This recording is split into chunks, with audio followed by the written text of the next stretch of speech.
The best things that you can do for your shoulders is utilize this ball, and I'll show you how. But to start with, we're going to pick up where we left off. So put those back down. Nope. Straight feet. So hands with distance between the big toes. Try to keep as little pressure in the heels as you possibly can. It's okay if they touch, but I want you to keep the heels out of the ground. You're going to start with the thumbs and the armpits today.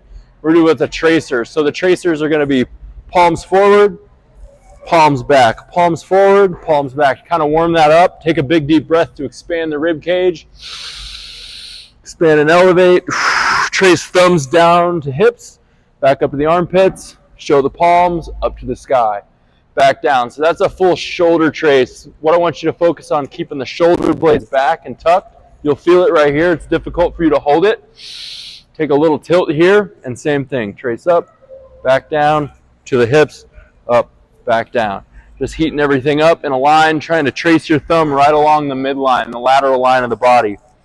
From there, the overhead, going to come back down, the hands behind the head, elbow packs, open, close. 2-second hold when you press them together, 2-second hold when you press them back. If you want to make it more difficult, get a little more pull. Expand, elevate the rib cage, weight less in the heels. Boom, pump it out. Elbow packs. You can change where your eyes are. You'll feel a difference of what that targets. The lower the eyes are, the more it's the upper neck for me.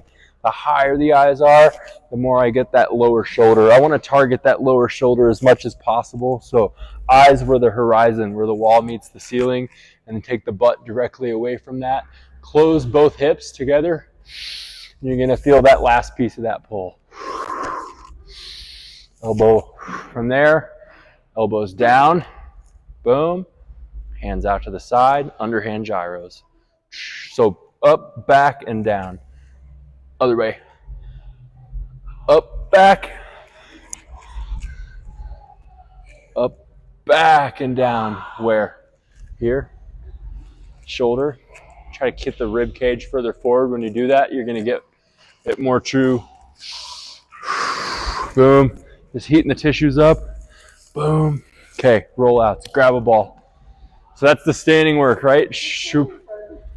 Heats it all up. Perfect. So the rollout, you're going to be down on the ground, down on the knees. I'll start with you.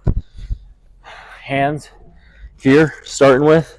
Make sure the knees are even with the hips. So knees, hips, shoulders, everything's flat. You're going to press down and then open up.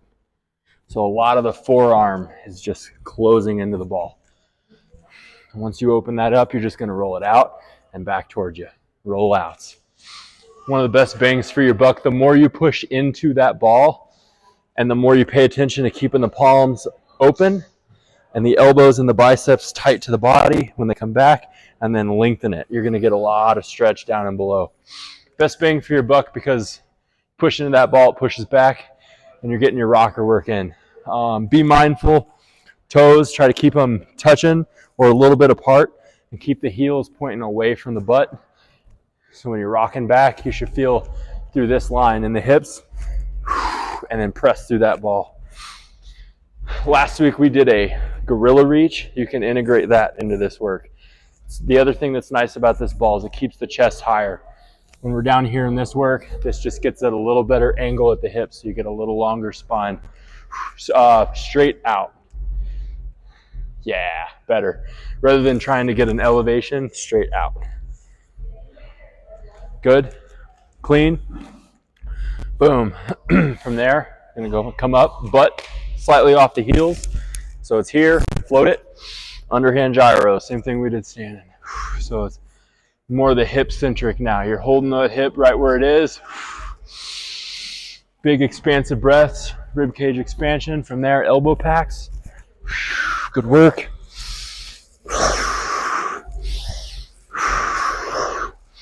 Hands down to the ground. We're going to do shoulder rockers, so all the pressure's in the hands.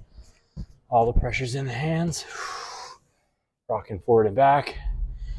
Once you get back and it's open, you feel like you got pressure in the hands, pressing the fingertips. We're going to work the neck left to right, chin down to chin up, and then the full circle without pain. Big, deep, expansive breaths. The reason we use the neck, because it's the upper shoulder. This has an effect on that shoulder, just as the shoulders have an effect on the neck. From there, knees up, crawl 3 strides. 1, 2, 3, and then back. Curl the toes under, knees don't touch.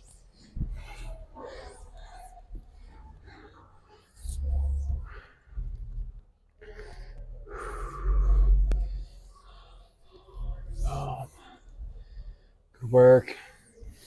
Find a spot, lay on your tummy, big toes together, heels apart. You're gonna separate the chest from the floor. Take a big breath. Expand, float the hands. You're gonna feel that spine doing all the work. Reach out, back down. Elbows tight to the body, back in the back pockets. Slight turn, slight turn. Elbows really tight and back and down. Good, and then open. Keep those fingers long. Prone decompression, deep breath. Torture chamber is what Evan's doing. Float the toes, drive the knees into the mat. You'll feel the butt, you'll feel the hamstrings. Keep doing it, keep your flow. Boom. Feel a difference? Yeah. Yeah. We're gonna work this tomorrow a ton for you and open up. A lot of your tightness in that shoulder is from lower in that column, I think. Oh, really? So this is a great, right before you're going to do any active work, you're getting the whole spine. Prone decompression. The other version of this, and I'll end on it, more of a relaxed version, it's on your back. Big toes together, heels apart. And there's a shoulder tracer. So you're pressing the fingertips together, tightening the elbows towards one another, reaching the hands far up as you can and back. Bring the kneecaps in towards one another, point the toes towards the nose, and take those big deep breaths. You're just trying to elongate the spine. And you're in a position where gravity helps. Questions?